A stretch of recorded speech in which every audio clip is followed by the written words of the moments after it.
Hi guys, Irina here and welcome back to my channel where I review everything tech.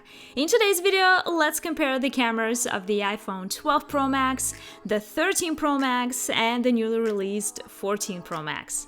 As usual, we'll take a look at different categories like night photos, portraits, selfies, video stabilization, and much more. For your convenience, I've added the time codes, and whenever you need more time to see all the differences, just pause the video.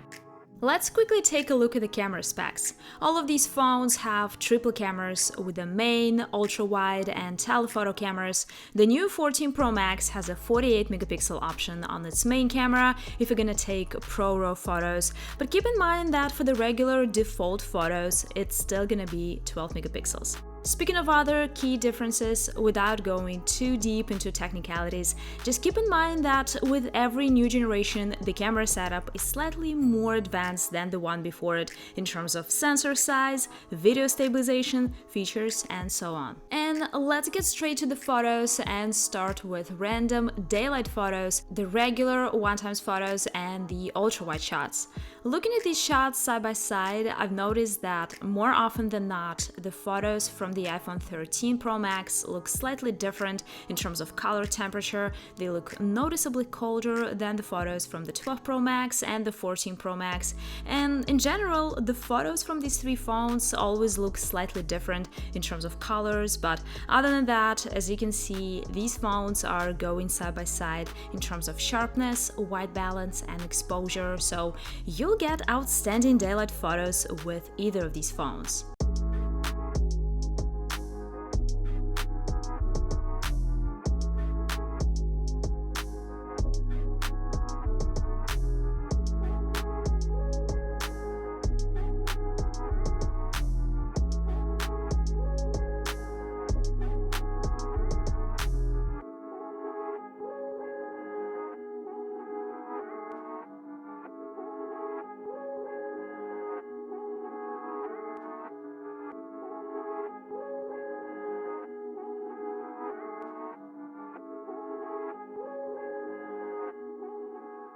Let's move on and take a look at some zoomed shots.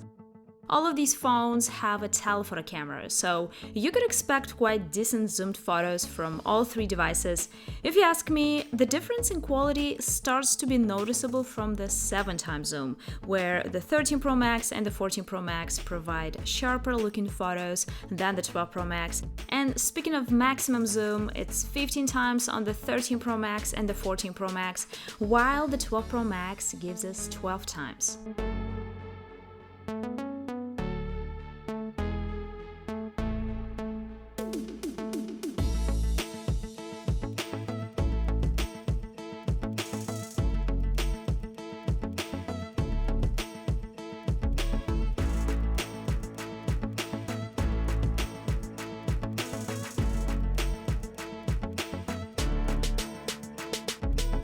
Now let's take a look at some portraits.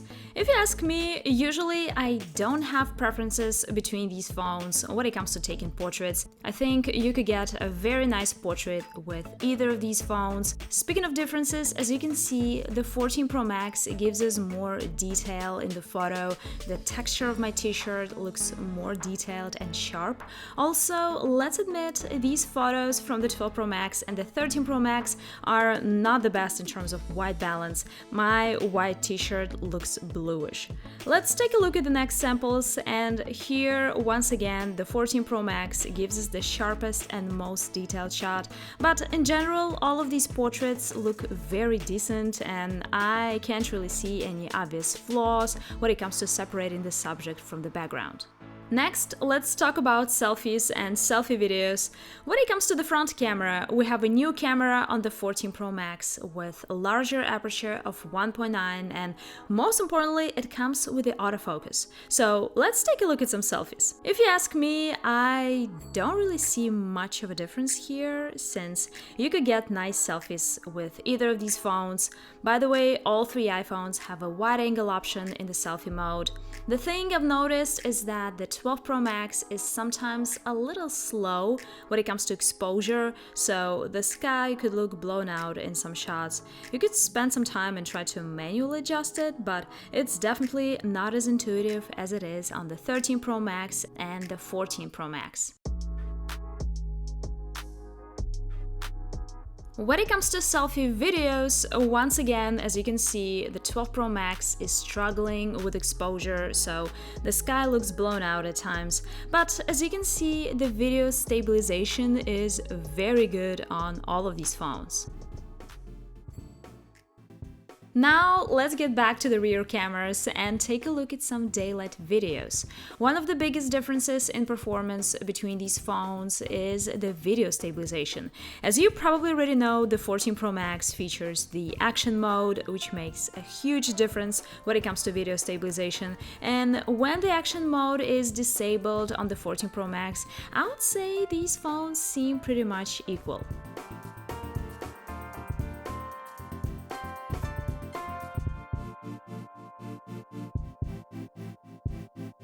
And here are some random daylight videos for you guys, and you can judge them for yourself.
Finally, let's talk about the night photos and night videos. Let's start with the photos. Of course, all of these phones have the night mode that provides better looking photos in very low light. The iPhone 14 has the largest sensor and the fastest aperture on its main camera, so it's supposed to produce sharper looking and better exposed photos in low light. But honestly guys, I cannot say that this is always the case. Yes, there are some photos from the 14 Pro Max that look the best in my opinion, but at the same time, somehow some photos have more noise than the photos from the 13 Pro Max.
When it comes to night videos, I have to admit the iPhone 12 Pro Max has the most noise in its videos when compared to its successors. Also, it's not the best when it comes to exposure. And this difference is especially noticeable when you switch to the ultra-wide camera. And speaking of the 13 and 14 Pro Max, I would say they're pretty much on par in terms of video quality.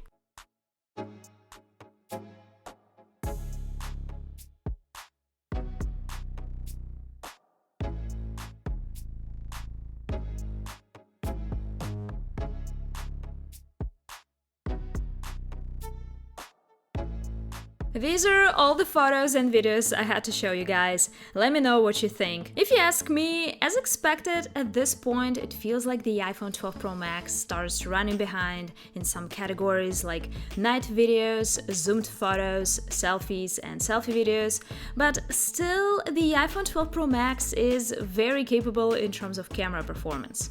And speaking of the 13 and 14 Pro Max, as expected, they're very close to each other in terms of camera performance. I would say there are only two things on the new 14 Pro Max that pleasantly surprised me, and they're gonna be exactly the same as for the iPhone 14. First, the very smooth transition between the main and the ultra-wide camera when you take videos, and second, the action mode that provides incredible video stabilization. But other than that, the difference is not that impressive. That's all for this video, guys. Thank you so much for watching, and see you in the next video.